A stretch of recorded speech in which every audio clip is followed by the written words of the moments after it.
So with 2020 coming to an end, I've made my year-end lists as per usual. So without further ado, let's get into this shit, man. But first off, don't forget to follow my social media. The links will be in the description as usual. Don't forget to subscribe to the channel if you're new. Drop a like and a comment as well. Also, for those of you who are curious, my EP is still in the works. I promise you, I'm gonna be releasing it as soon as January to start the new year off right. My name is K9 Senses, and in this video, I will be going over the top 10 worst rap and hip-hop songs of 2020. This will be an objective-based list, so I don't want to see any bullshit in the comment section dick riding these songs to the high heavens, okay? We stick to that kind of policy, so without further ado, let's begin. So sitting pretty on her false throne made of shattered glass at the number 10 spot is Nicki Minaj with Yikes. Now, all the fucking Nicki Minaj stans and casuals will crucify me for this, but I really don't give a fucking shit. This song is awful. The beat is trash as fuck. It's clumsy, the 808s sound like they have Down syndrome, the drum pattern is atrocious. Nicki's flows and rhyme schemes haven't impressed me one bit. Like, how the fuck do you consider yourself to be the queen of rap, right?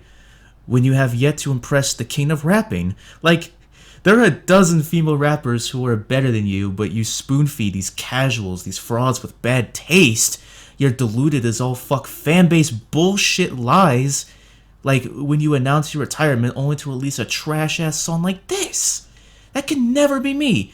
Lyrically, this joint is all over the place. Nicki even drops a Rosa Parks reference, which made me shake my head in disgust, not because it was Rosa Parks, it's the way she implemented the reference without any wit to her bars. Like, where the fuck is the complexity? Already the Rugged Man name-dropped Rosa Parks on one of his songs on his album that he released earlier this year. But it was way different. He implemented that so well with a clever play on words and made it fit into the complex rhyme pattern. Oh yeah, and before we move on, for all the Nicki Minaj ass-licking stans out there, come at me. I'll fucking slaughter you. I'll be on some battle rap type shit and lyrically decapitate your precious queen and put her head in the offering basket and send it to Satan himself as a long-awaited collector's item. Ugh, don't know where that came from. Alright, moving on. It's only gonna get worse from here on out. Next up at number 9 is Future with Life is Good featuring Drake. Now, when the song came out, I instantly rolled my eyes because number 1, who keeps asking for these mediocre Drake and Future collaborations? And number 2, why did we get this in the first place? Drake and Future have zero chemistry together, they lack depth and personality, and you know what all of us needed? Another fucking collab between these two for the 100th goddamn time. But yeah, lyrically, it's just another fucking train wreck of a song with Drake opening up his verse with working on the weekend as usual. Because of course he has to appeal to the 9-to-5 low-life uneducated motherfuckers that bump this shit where they work. Like, why the fuck are you complaining about being successful? You should be grateful about being a mainstream artist, you fraud. And I understand about not being able to pay your taxes when you're too turned up, but come on now, make better decisions next time, Aubrey. Let's talk about the production. The beat in the beginning had me hopeful. It had a nice vibe going for it, and then of course the clumsy ass bass comes in and shatters the momentum into pieces. It hurts. It fucking hurts me mentally whenever I go to someone's gathering or a club or a house party, or whenever I try to, you know, bump my own music in the whip and I hear this shit come up all the goddamn time. But Drake is at least audible. He enunciates his words clearly, which, you know, is a plus. The song would have been passable if it weren't for the goddamn beat switch, which sounds forced as fuck. There's no smooth transitions. The first beat just cuts off with Future saying, "Hey, life is good," and all that shit. And the second beat is even worse than the first one. At least the first one had a decent instrumental, but the second one is lacking everything in terms of quality. This is an embarrassment to hip-hop. Like, how the fuck did they let him get away with this shit in the stew? It doesn't make sense, and Future is so goddamn inaudible I can barely hear a word he's saying. Like, I just want to give this guy enunciation lessons before he turns 40 to improve his rapping ability. Not that it matters anyway, because his lyrics are trash as fuck, but picture this, right? I'm the AR guy, and I'm trying to help Future speak his goddamn words right in the microphone. Like, picture this. Alright, so Future, repeat after me. 100,000 for the cheapest rain on a finger, little bitch, woo. 100,000 for the cheapest rain on a finger, little bitch, woo.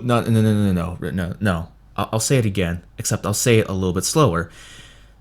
100,000 for the cheapest ring on the finger, little bitch woo. 100,000 for the cheapest ring on a little bit. No, I said 100,000 for the cheapest ring on a finger, little bitch woo. 100,000 for the cheapest ring on a little bit. Are you deaf? All right, one more time, cause I'm getting impatient. 100,000 for the cheapest ring on a little bitch woo. 100,000 for the. You know what? Fuck you. Moving on. Next up at number 8 is Playboy Cardi with Meh. Now, meh is an understatement. This is fucking trash. Like, you cannot tell me this is a phenomenal song and make a half-ass excuse like, oh, but this is artistic minimalism, it's supposed to sound like this. That doesn't excuse the fact that the song is terrible. The beat is trash as hell. It sounds like an N64 type beat with some garbage ass 808s layered underneath. Like, the first time I heard this shit, I wanted to end it so goddamn bad because it's not just the beat that's trash as hell. Oh hell no. It's Playboy Cardi as an untalented piece of fucking shit and decided to swallow helium before recording his vocals because why not? He might as well do that shit because nothing makes sense in the song anyway. This dude sounds like he's mumbling, and you literally have to pull up the lyrics your goddamn self to get a grasp of what he's saying. The song deserves to be thrown in the capsule of forgettable pieces of shit songs. I can't stand this shit no more, bro.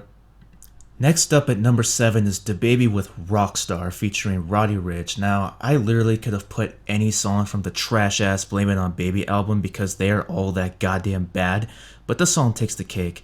The fact that this song has nearly 1 billion plays on Spotify proves that that entire platform is overrun by casuals and fake fans who only like mainstream trash. I mean, that's the entire streaming era as a whole, but whatever. Anyway, this song is the equivalent to a bag of liquid dog shit set on fire and then thrown in a dumpster full of gasoline. My thoughts have changed, I know.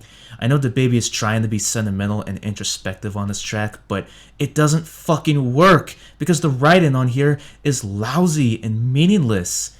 And the fact that it has a Roddy Ricch feature on here who is literally known for only one song proves that people will do anything to milk the living fuck out of the rap game until there's nothing left.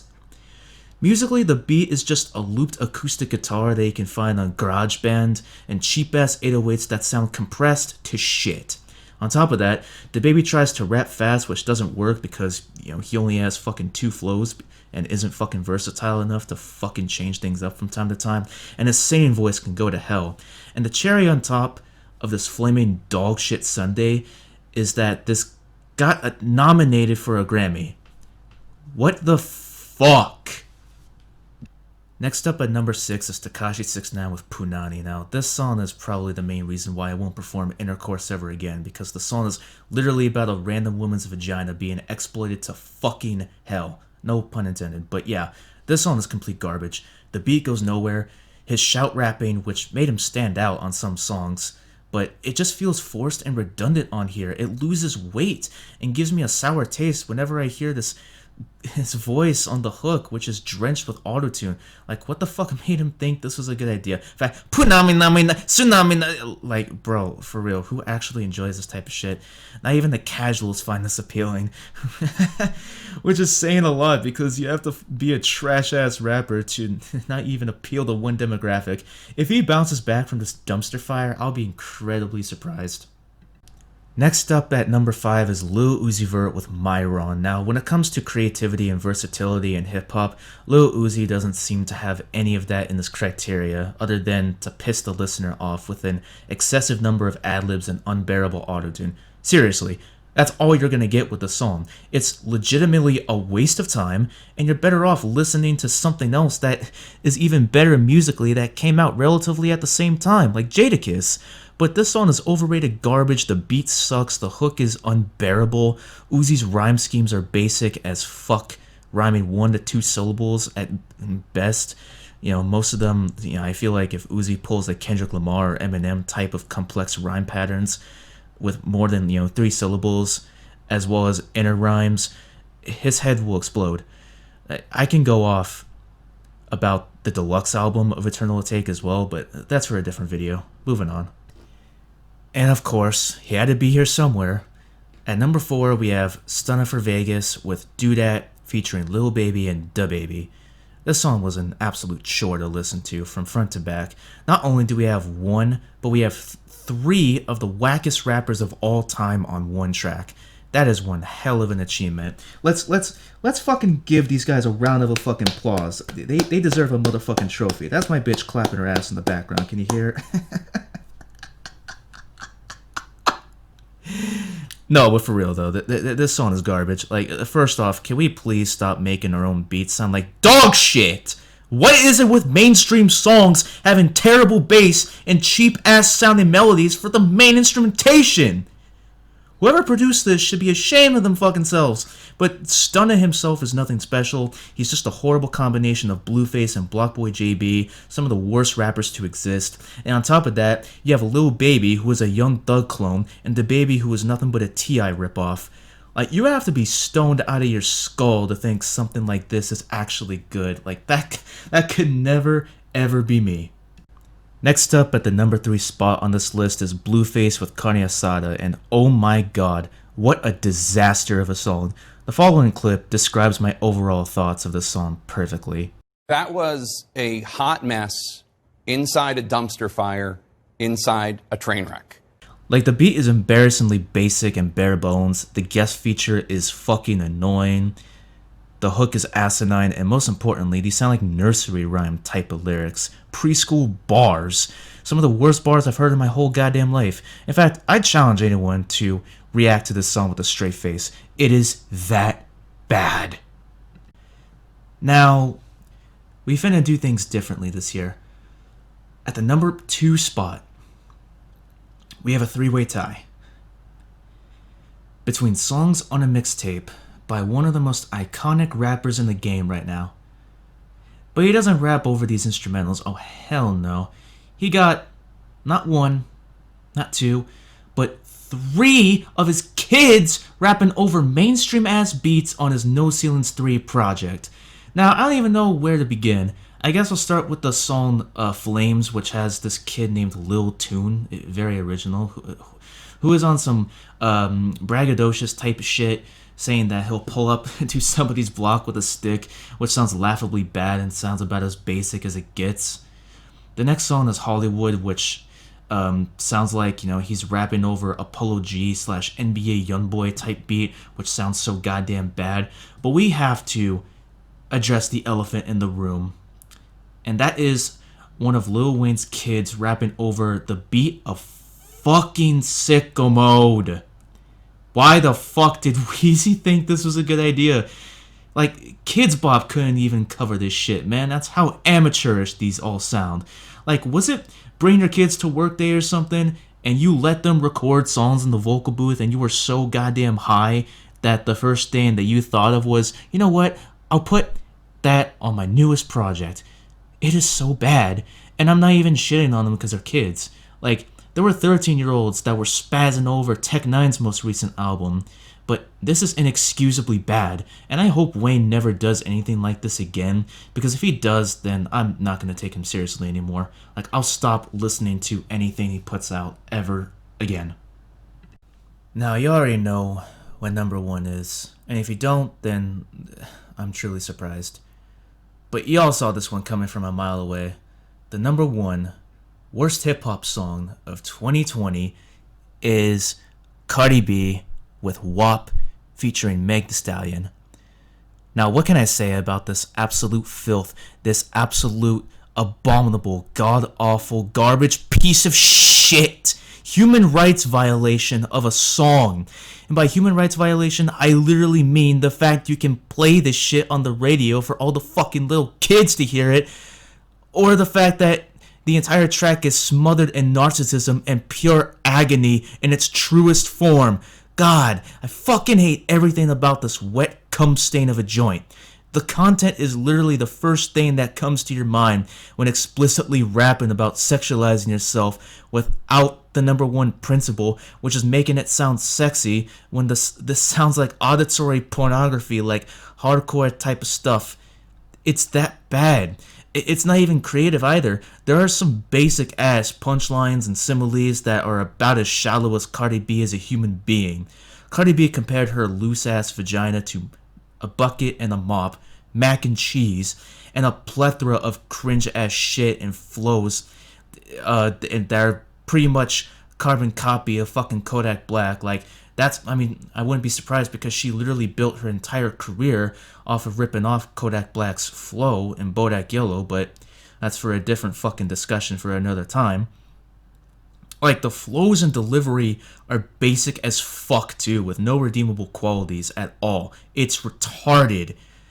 The guest feature is Megan Thee Stallion, and you already know how I feel about her. She is a whack artist that only appeals to casuals who think that she is authentic and original, when in reality, she's just a Nicki Minaj ripoff, just like Cardi B. And I will say this, I don't hate the song just because of the content. There are better rappers that can implement this shit into their songs and make it sound great, provided there is context and creativity, and they sprinkle in some technical skill. But there is absolutely none of that shit on this song. The beat is also fucking garbage as shit. With the vocal sample used as the main melody of the song, not only is it loud as fuck, but it is looped throughout the entire song, and the bass is so weak and the drums sound monotonous, tedious, and draining. There's nothing. There's nothing going on for this song lyrically. There's nothing going on for the song conceptually. There's nothing going on for the sonically. Nothing. There's not one good thing about this track at all. And that's that. Bottom line, if you think this song is good, you are not a real hip-hop fan. So yeah. So there you have it. The top 10 worst rap and hip-hop songs of 2020. It's been K9 Census, keeping it real as usual. Shout out to the real hip-hop motherfuckers out there that keep supporting me, and the rest of the fucking real motherfucking hip-hop heads out there. We all need to fucking come together so that trash like this doesn't fucking exist. But seriously though, this was my top 10 worst rap and hip hop songs of 2020. Once again, this is objective based and it's all in a top 10 structure. This isn't just 10 fucking songs that I just randomly picked up. No, these are all in order from number 10 to number 1. But yeah, so next time I will definitely be releasing what I think and what are the top 10 best rap and hip hop songs of 2020. But until then, y'all take care. I'm going to break something.